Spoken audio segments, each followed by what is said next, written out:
मुझे वीडियो में मत डालो नरेंद्र मोदी जी, को मजाक पसंद नहीं है, जिसने पूरे देश का मजाक बना दिया उसको मजाक पसंद नहीं है। और अब जो कुछ सरकार करने की कोशिश कर रही है, अभी तो कुछ भी नहीं हुआ है। साथियों, ये जो नरेंद्र मोदी सरकार है, ये क्या करना चाहती है? ये यही करना चाहती है जो आज मैंने ये रवैया अपनाया हुआ है। ये चाहती है कि हमें वीडियो में हमारी आवाजों को बंद कर दिया जाए। ये चाहती है कि देश के अंदर से दलित, पिछड़े, आदिवासियों की आवाज जो उठा रहे हैं उनको बंद कर दिया जाए। ये चाहते हैं कि देश के अंदर अगर हम जैसे लोग ट्विटर अकाउंट अगर अपना बना के 4, 5, 6 साल में तैयार करते हैं और तमाम गरीब मजलूमों की आवाज उठा रहे हैं, तो साथियों एक रात को मैसेज आता है 19 तारीख को और 1:52 पर बिना किसी नोटिस के, बिना किसी सूचना दिए हुए अकाउंट को इंडिया में विदहेल्ड किया जाता है। मैं भारतीय होने के नाते क्या भारत में नहीं बोल सकता? क्या मैं भारतीय होने के नाते भारत में नहीं बोल सकता? मेरा जुर्म यह है कि मैं मनुस्मृति के खिलाफ डॉक्टर बाबा साहब अम्बेडकर के संविधान की लड़ाई लड़ रहा हूं। मेरा जुर्म यह है कि कहीं अगर दलित पिछड़ों पे जुल्म होता है तो मैं एक ट्वीट कर देता हूं, उसकी एफआईआर तो बेचारे की उस थाने में सुन ली जाती है। मेरा जुल्म यह है कि किसी मुसलमान के साथ अगर अत्याचार होता है तो साथियों में उनकी आवाज बनकर उभरता हूं और बोलता हूं। यहाँ पर जितने साथी बैठे हैं, आदरणीय संजय सिंह जी, सांसद जी, तमाम जब ये भाषण देते हैं हम लोग इनकी आवाज और तमाम वीडियो वगैरह सब चीजें यहाँ वायरल करते हैं ताकि गरीब मजलूमों की आवाज ज्यादा से ज्यादा लोगों तक पहुंचे और उन्हें पता लगे कि आपका एक नेता, आपका एक व्यक्ति संसद के अंदर मौजूद है। आदरणीय शंभू जी बैठे हैं जो कि तमाम दलित पिछड़ों की आवाज उठाते हुए आज अपना एक प्लेटफॉर्म तैयार करा फेसबुक, उसको बैन कर दिया गया। पॉलिटिक्स जो नफरत के बाजार में एक तरीके से मैं कहूँ मोहब्बत फैला रहा था, कह रहा है कि नहीं नफरत नहीं फैलने देंगे। तमाम जो उल्टे सीधे भाषण, नफरती भाषण चलते हैं उसके खिलाफ पॉलिटिक्स डट के खड़ा रहता है।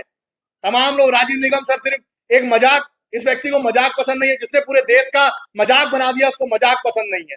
तो साथियों मैं अंत में बस यही कहना चाहूंगा कि 7 साल की मेहनत है, जो मेहनत बस इसलिए है कि एक गरीब दलित परिवार का लड़का मैं सिर्फ और सिर्फ आगे आकर गरीब दलित पिछड़ों की आवाज उठा रहा हूं और कह रहा हूं कि मुझे बेड़ियों में मत बांधो, मुझे बेड़ियों में मत बांधो नरेंद्र मोदी जी। मैं सिर्फ और सिर्फ आज यही कहना चाहूंगा कि मनुस्मृति के खिलाफ डॉक्टर बाबा साहब अम्बेडकर के संविधान को बचाने की लड़ाई हम सब मिलकर लड़ रहे हैं और उस आवाज को हम दबने नहीं देंगे।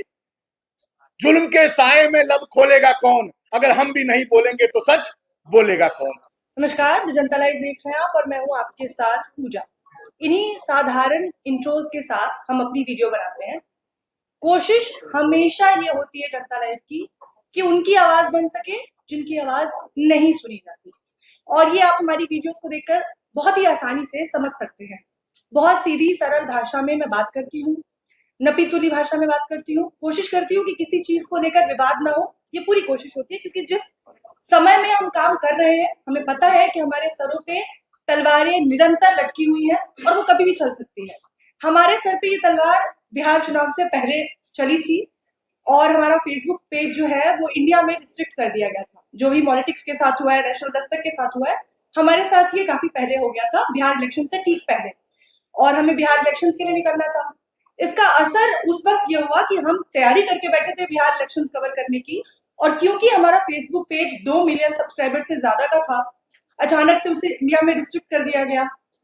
और सीधी तौर पर आप समझ सकते हैं कि वो एक तरीके से आपके पेट पर लात पड़ती है। आप एक छोटी सी टीम है, कोशिश कर रहे हैं, तमाम मेहनत कर रहे हैं, और उसके बाद हम इसमें लग गए कि किस तरीके से हम उसे रिवाइव कर सके, कैसे रिस्ट्रिक्शन हटा सके। हमने तमाम कोशिशें की, छोटा सा वीडियो बनाया, जितने लोगों को जानते थे उन्हें हमने कांटेक्ट किया कि वो उस वक्त आवाज उठाए। और यहाँ इस वक्त बहुत जरूरी है पॉलिटिक्स का धन्यवाद करना, क्योंकि हमने उस वक्त कोशिश की ये आवाज उठाने की, पर उस वक्त शायद हम इकलौते चैनल थे जिससे रिस्ट्रिक्ट किया गया था, तो ये आवाज इतनी बड़ी नहीं हुई। आज जब लोगों के आपस में एक साथ ऐसी सिचुएशन आई है, और यहाँ शायद सरकार से गलती हो गई कि एक साथ ये 3-4 बड़े चैनल उन्होंने बैन करने पर उन्होंने किया, और उसके बाद ये आवाज उठकर आई। मुझे लगता है अलग अलग हुआ होता कुछ समय के बाद तो शायद आज भी हम यहाँ ऐसे नहीं बैठे होते। और इस गलती का आज ये फायदा है कि हम नसीहत दे रही है। बिल्कुल नसीहत दे रही हूँ, क्योंकि ये चेतावनी है कि अगर आप कुछ कर रहे हैं तो उसमें भी कुछ ना कुछ गलतियां होगी, और उसका फायदा कहीं ना कहीं कुछ ना कुछ किसी ना किसी तरीके से किसी को मिलेगा। और आज जब हम यहाँ एक मंच पर बैठे हैं, अब यहाँ से बहुत कुछ हो सकता है, और जरूरी यह है कि अब जब हम मंच पर आ गए हैं तो इसका पूरा फायदा उठाया जाए।